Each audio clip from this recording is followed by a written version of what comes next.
from Catskill, New York, weighing 221 1/4 pounds.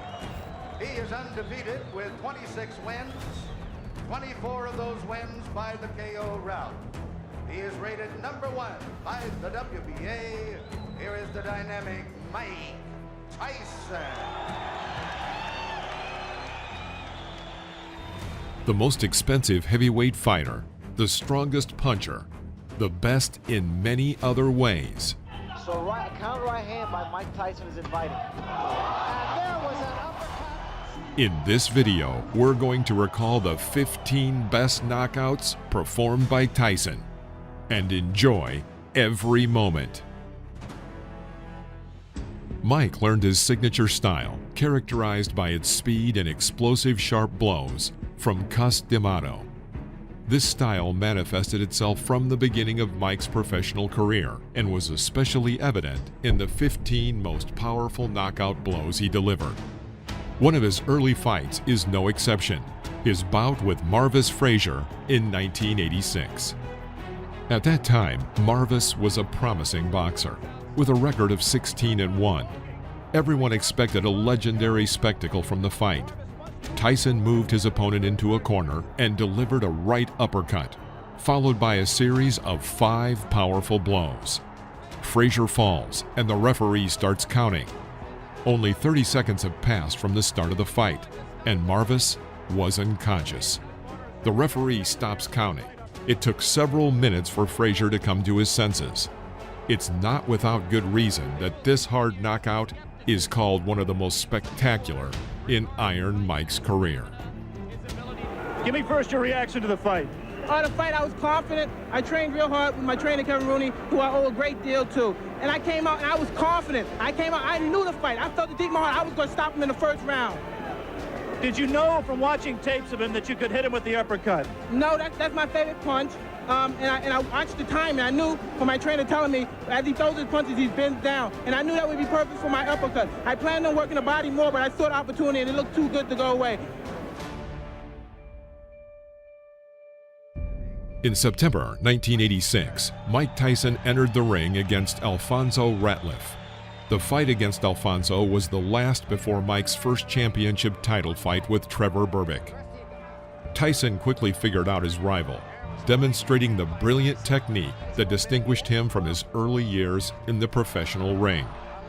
After waiting a moment, Mike dodges to the left and throws a powerful left hook into Ratliff's jaw.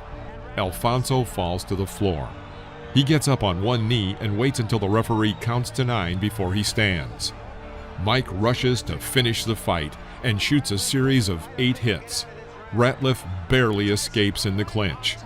After the referee separates the fighters, Tyson begins beating Ratliff near the ropes and ends up finishing him in the second round.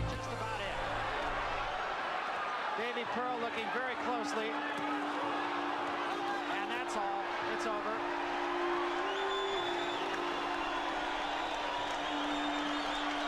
The bicycle had a flat tire. Tyson's strength is both impressive and terrifying. Our next example is the fight with Trevor Berbick in November of '86. At that time, Trevor was the reigning heavyweight champion of the world.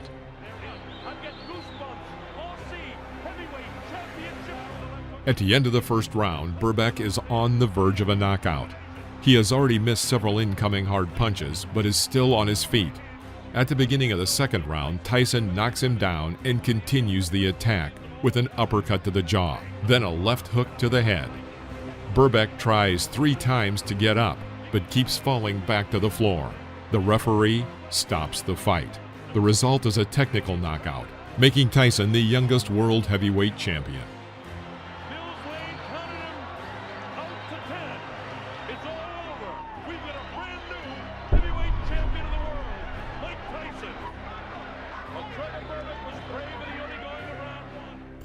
Iron Mike is famous for the brutal power he used against his opponents. In the fight with Pinklin Thomas on May 30th, 1987, this was especially noticeable. By this time, Pinklin had only 1 loss on his record, to Trevor Berbick, who was defeated by Tyson earlier. The fight began with an explosion of side hits from Mike, but Pinklin resisted. Thomas lasted until the 6th round when Tyson threw a devastating series of uppercuts and hooks with both hands, dropping Thomas to the canvas. It was a brutal and absolute victory. In his autobiography, Tyson later said that he hit Pinklin with everything he had, not caring what would happen to him.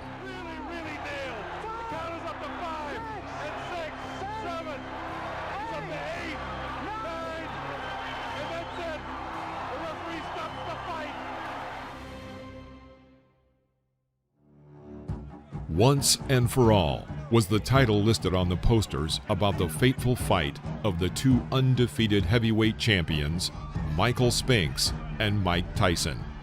In 1988, this was perhaps the most important event in the world of professional boxing. Tickets cost more than $1,500, and such celebrities as Madonna, Oprah Winfrey, and Sylvester Stallone came to see the spectacle. The hall was full of stars. Normally it have been in the past. Now watch Tyson jump right into his chest.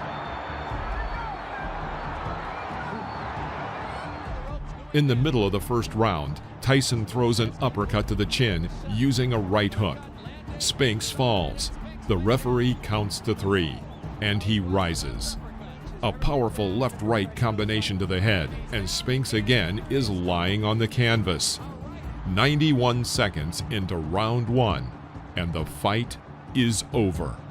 The fight became not only known for its short duration, but also for the staggering fees paid to the boxers, $22 million and $13.5 million. The Ring magazine named this one-round fight the fight of the year.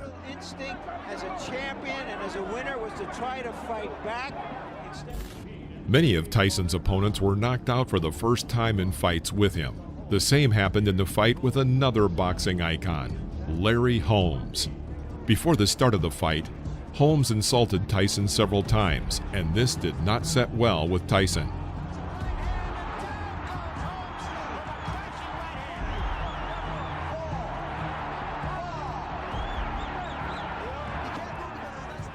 During the fight, Iron Mike showed animal aggression in all its glory.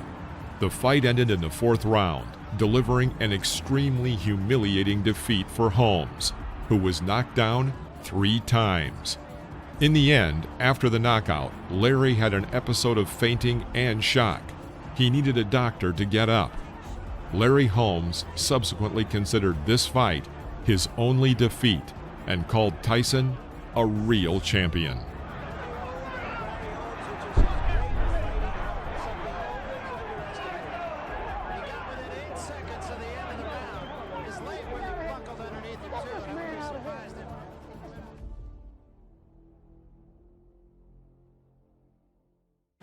The Hard Way Back was the name given to Tyson's fight with Alex Stewart.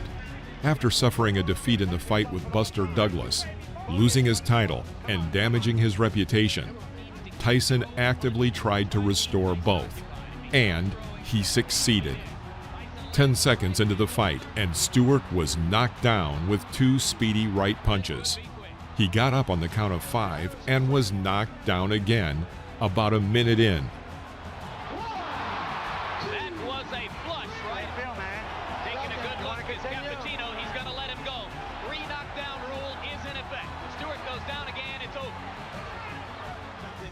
A quick left hook at 2.5 minutes marked the 3rd knockdown.